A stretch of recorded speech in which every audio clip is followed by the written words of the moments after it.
Welcome to Let Me Fix This. Enjoy the video. In this video, I will show how to make French toast. First, let's gather our simple ingredients.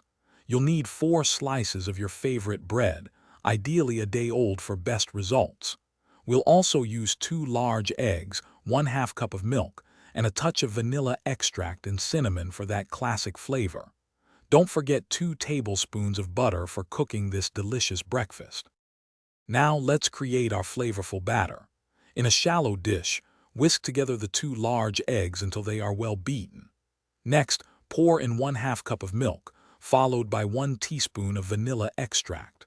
Finally, add a pinch of ground cinnamon.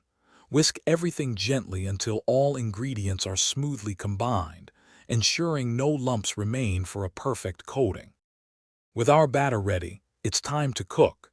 Heat 2 tablespoons of butter in a non-stick skillet over medium heat until it's melted and shimmering. Carefully dip each slice of bread into the batter, letting it soak for about 10 to 15 seconds on each side. Place the coated bread onto the hot skillet and cook for 2 to 3 minutes per side until it's beautifully golden brown.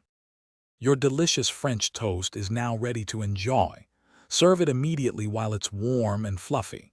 You can drizzle it with rich maple syrup, sprinkle a light dusting of powdered sugar, or add some fresh fruit like sliced strawberries or blueberries for a burst of flavor. This easy recipe is perfect for a delightful breakfast or brunch. Enjoy! Thanks for watching. If you found this helpful, don't forget to like and subscribe.